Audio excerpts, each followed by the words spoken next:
10,000 calorie challenge is always difficult, yet non-doctor Dr. Coach Greg Doucette and donut boy Will Tennyson have taken this to a whole new level, competing in a head-to-head while eating some of the most satiating and low-calorie dense foods on the planet.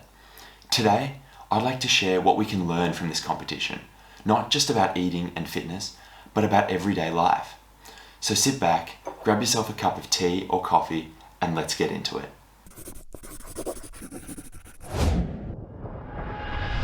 My name is Alessandro Truffatelli, and welcome to Think Tomorrow, Live Today. Food challenges have taken YouTube by storm in 2020, yet Coach Greg and Will Tennyson's has set a whole new standard. The videos are linked in the description below. For those of you who have been living under a rock, a 10,000 calorie challenge requires individuals to consume large amounts of food, typically junk food, which makes this a lot easier because it's more calorie dense. Pretty insane how much food 5,500 calories is of like the good stuff, and then you look at like an extra large pizza that could pound in like 10 minutes, and that's no problem. Now we've already seen other YouTubers come out and counter challenge both Greg and Will, yet that's not what I'm going to be doing today. I'm going to be sharing some of the wisdom that this challenge shone in my life, and I hope that you guys get as much out of it as I did. So why are they doing this? Both Greg and Will are established YouTubers who are very successful. They don't need any more exposure. So what's the motivation? For both, this is an opportunity to set themselves a challenge, to raise the bar in this YouTube space, and also to potentially come out as a winner. People are all telling me Will Tennyson can eat a crap load of food. We will soon find out. It's also a great way for them to build and develop their relationship, which is what I believe YouTube is all about.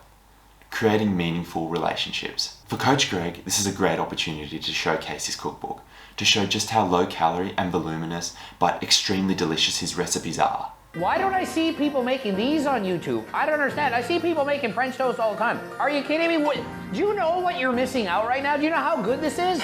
Actions speak louder than words, and through his example, Coach Greg can impact many whose goal it is to lose weight by showcasing the variety, taste, and simplicity of his recipes. You guys, you don't know what you're missing. You don't know what you're missing. For Will, as the younger, lighter competitor, this is an opportunity for him to test his ability and determination, and for a chance to win free coaching from an experienced pro bodybuilder. We all see him as my dad, but by the end of this video, he's gonna be calling me daddy. Will's motivation to prove that he can outdo his more experienced competitor can only be matched by his desire to keep his subscriber count a secret. The truth is that I believe that everyone won, that this video was a success story for all involved, for Greg, for Will, and for us as viewers, and I'll explain this in just a moment, so stick around. But how about the competition winner? The challenge rules included eating the 10,000 calories from 10 different anabolic cookbook recipes, along with the person who finished first being crowned the winner. Now Coach Greg took 9 hours to finish his food, whereas Will was able to polish it off in just under 6. Making him the winner. Condition-wise, they were both pretty evenly matched for size and weight, and we know that they both have an appetite. Yet there were some small details that changed the game for Will, little things that he implemented that inevitably brought him home the win. At the beginning of the video, we see Coach Greg demolish the French toast the fastest, proving that he knows how to eat, maybe even better than Will. So what happened? I believe that this result comes down to the two approaches that Will and Greg took. These include confidence levels, competition strategy, and one big distinction that changed everything.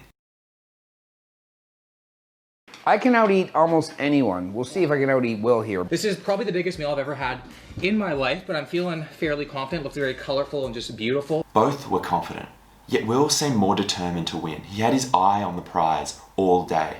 Slowly chipping away. Hopefully I can keep on like riding that up and down wave, because I think I'm pretty confident right now. I mean, we're doing pretty good right now. The squirrels are cheering me on right now. Come on, Will, finish that last slice. Whereas Greg was more interested in plugging, showcasing, and actually enjoying his food. And that's way better. Just having to force food down, you just don't taste it. I can already enjoy this. Firstly, Will pushed his eating back later into the day and had a really big leg session to start off with to really get his appetite up. Whereas Greg started eating earlier, and it appeared that he didn't have as big of a workout to really build up that hunger. Will was also constantly learning. He would optimize his approach based on what worked and what didn't throughout the day, and I think this was a real game changer for him. The beauty of all this variety is that there's no flavor fatigue. Secondly, Will cooked up lots of food all at once, so he could swap and change between different dishes.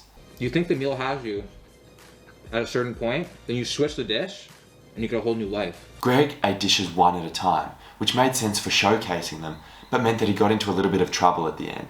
Even shrinking his portion size, he had 25 different plates. I don't know why people do these eating challenges. After starting one, why are we doing these things? It doesn't make sense. It's not fun. One big differentiator is that Will moved around a lot throughout the day. He walked to go and get himself a coffee and was moving around the kitchen to cook up all his food, which would have aided with digestion. Up and now I'm out for a walk, developing a second wind. Just being outside helps so much. Whereas Coach Greg seemed very stagnant. He didn't move around a lot, mostly sitting, and in his food break, he had a massage. So Greg texted me that he is lying down. Greg, that is a huge mistake, buddy. There is one thing that set Will and Greg apart. Will set himself a goal to achieve. So I'm gonna start a little bit later in the afternoon. It becomes apparent to us by the end of the video that Will started eating so late because he set himself a goal to finish the challenge within 6 hours, instead of coasting through the whole 12. So my goal was to finish this in 6 hours, so I have until 8:17, so it looks like I'm gonna do it in half the time. This is the single biggest lesson that we can learn from this challenge: to set big, ambitious goals and to work our tails off to achieve them. And I do want to quit, but I can't because I'm not done yet. Both Will and Greg are phenomenal athletes, eaters, and content creators. They have a track record of this, and it can be seen through the value that they create in their channels. Yet Will epitomizes it in this challenge. For any of you out there that watch the challenge, don't just think of it as an out-eating contest. Think of it as an example of a mindset that you can adopt and apply to the challenges in your life. Because even if you have less or the same ability as somebody else, if you have big goals and big aspirations, then you're going to be more likely to achieve success. As mentioned, both Will and Greg benefited from this challenge. Yet so did us as viewers. Will gained status and credibility in the title and other benefits like expert coaching. Greg got to set an example of how delicious, voluminous, and satiating the recipes from his cookbook that he's been hyping really are. Finally, us as viewers benefited. We got to see seasoned eaters who have demolished much larger calorie targets with ease struggle with this challenge. I like potatoes a lot, but for 150 calories, it's a lot of food to have to eat. So anyway, here goes. This proves to us as fitness and nutrition fanatics that there are delicious, low-calorie dense foods that will keep us fuller for longer and aid us in achieving our physique objectives. Yeah, this thing is really good. That's a lot of chocolate for 400 calories. I believe that this was the whole purpose of the challenge, to set an example that there are many options and that there are many ways to fulfill and achieve your goals. Not only that, but it highlights the determination of both these content creators to continue to innovate and strengthen their mindset as they continue to achieve their dreams. This is what inspired me to create this video and to do the difficult things in my life, like starting a YouTube channel. Many of the things that we do, especially physical and mental challenges, rely just as much on determination, confidence, and fortitude as they rely on our ability and capacity to do the task at hand. Will was the underdog that emerged triumphant against the odds, and I'm sure that we'll be seeing many of these challenges in the future. If nothing else, go and try out some of Coach Greg's recipes. I've linked the videos in the description below. They blow me away every single time. If you got some value out of this video, be sure to like it. And check out my channel if you're interested in more about mindset, fitness, or personal development. And show some love by subscribing. My name is Alessandro Ciuffetelli, and this is Think Tomorrow, Live Today. I'll see you all next week.